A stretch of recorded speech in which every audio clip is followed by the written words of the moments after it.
Tracy McQuarrie van Dogtown SA kuier volgende weer by ons en ons gesels bietjie oor jou hondediere. Good morning, Tracy. Morning. Nice to see you guys again.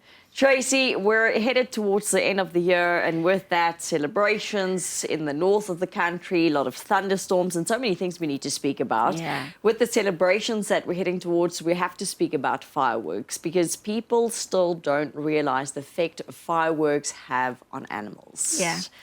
Tell us about that. I mean, we always worried about our pets, but it's the wildlife too. I mean, the amount of birds that lose their lives during fireworks is just scary.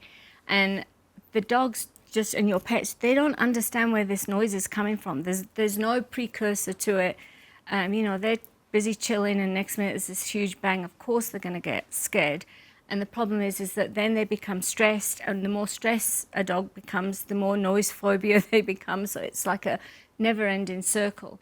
So what we try and advise people to do is to create a safe place for a dog to go when something like this is going on. At home, I have a dog crate that I've created. I put a blanket over it, and my dog will go in there when they're feeling a little bit anxious. I'll give them a nice chew in there. The door's open. They can come in and out as they want. But dogs naturally would den. I mean, I can't tell you how many rescues we go out on to rescue dogs, and they're always in a storm drain or, you know, in some kind of buried into some kind of cove or something, because for safety, that's what they want. They want to be in a smaller space. They want it to be darker, and they feel more secure. Kind of like, you know, when you're a kid and you're losing it with your parents, you just want to go in your room, and that's your safe place. We try to create those safe places for our dogs as well. You're talking about creating those safe spaces, but what else can you do to prepare your dogs for the fireworks coming? I mean, we didn't have much fireworks last night with Guy Fawkes. No. Diwali was a little hectic. Yeah. But what can you do at home with your pet, with your dog, to prepare them for New Year's Eve? The best option is to have them in as small a room as possible where you can kind of control what's going on in the room. I would put your lights on, I would put the TV on, maybe a little bit louder than normal. Make sure all your windows are closed, your doors are closed, so you're trying to muffle out as much sound as you can. Some dogs are extremely fearful and they might need medication from the vet to help them. I would always advise people to please rather stay at home during this. Don't leave your dog in these fearful situations on their own, because the injuries and the things that dogs manage to do when they are so scared, I mean, after New Year, we are guaranteed the rescue is going to get a call that there's dogs knocked over on the highway or running crazy, because what happens is that they're just trying to escape it. So in their mind is just get out of here, get away, and run till the bad noise has gone away. And the problem is it doesn't really go away. Is there no way to desensitize your dogs? I mean, is there like a process you can follow or a formula? Listen, to get your dog, to make your dog used to loud bangs and noises, to make them take it a little easier, is there like a process or something? So you can get sound effects of fireworks, and you start with them a lot lower and increase the sound. The problem is you will never be able to recreate the sound of the real fireworks. So it's always best that if you're, as your dog's young, when the fireworks are happening, that you can be there to comfort them, reward them for being good, let good things be happening while that's going on around them.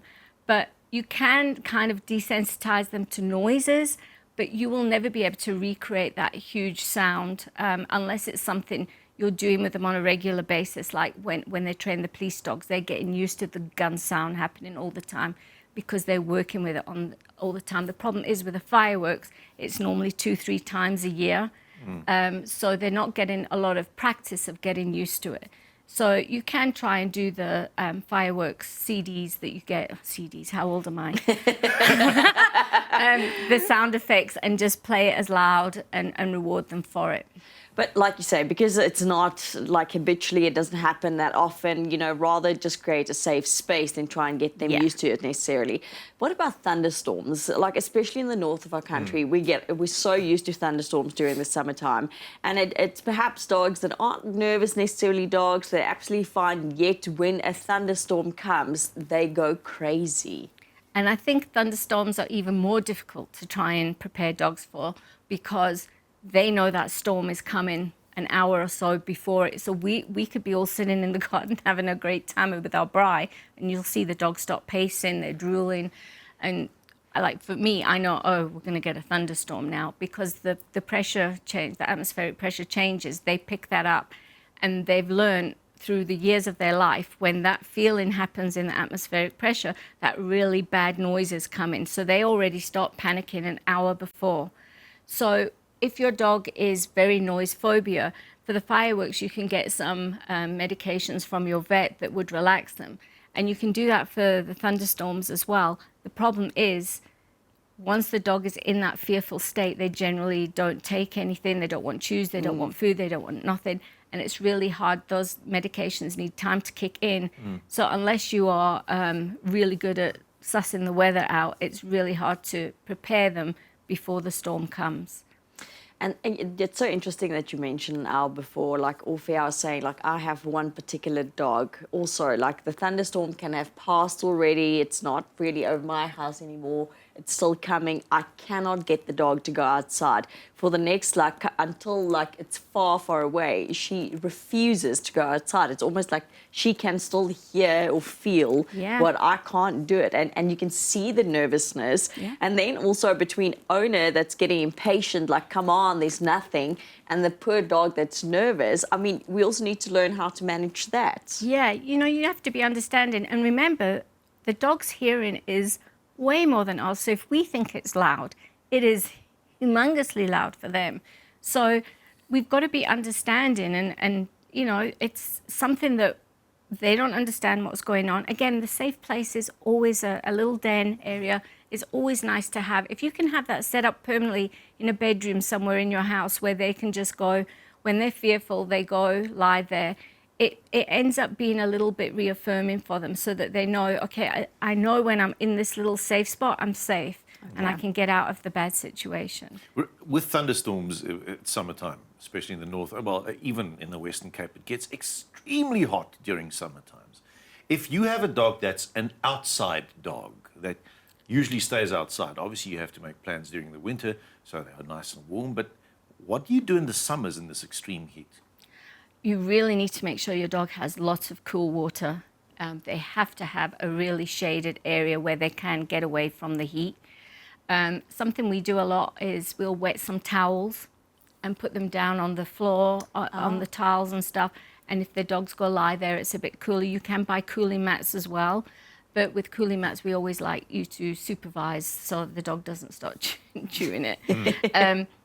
We also we change our meals. Instead of giving the meals in a brain toy or a bowl, we'll then take a little margarine tub or something, put the chunks in there with some water and some gravy. We'll freeze it so that when we give them their meals, it's a little like icicle meal. So it's cooling them down. They're licking, they're chewing, which are all things that make a dog feel better.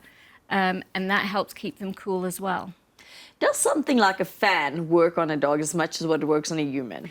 Yeah, I mean, it's reducing the heat, so it does. I mean, if you go to my house now, there's one dog that always, wherever the fan is, that's where he is. He's kind of like lying there with the fan. So it definitely cools them. But again, some dogs get quite fearful of the noise of the fan. So it depends on the dog, basically.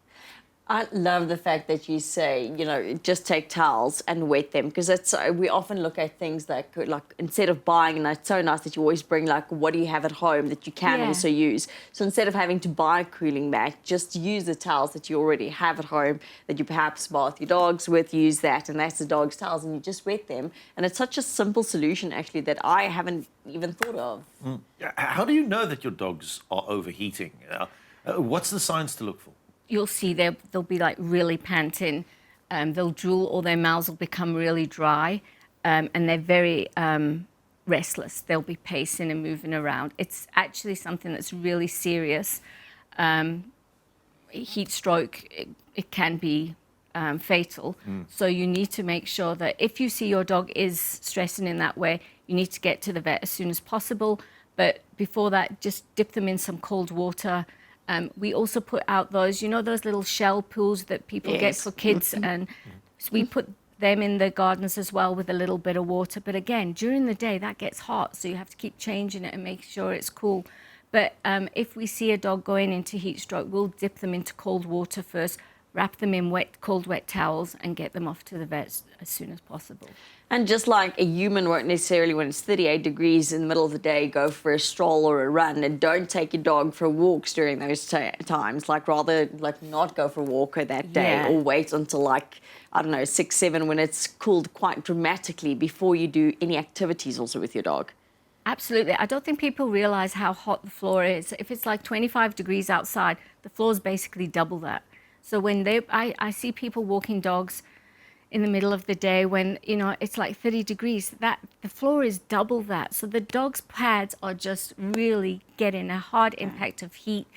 And it makes it really unpleasant for the dog. So you'll see most dogs that are being walked at that time, they try and look to walk on grass rather. I don't think there's that connection with some people that how hot the floor is.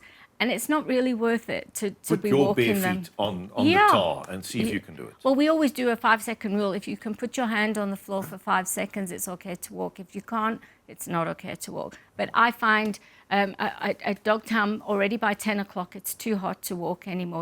We've got to start looking at creative ways of working with our dogs within their garden areas because it's just too hot. Wow. Tracy, thank you so much for your time this morning. We appreciate it. We always enjoy the little tips you have for us to look after our dogs slightly better. Thanks, man.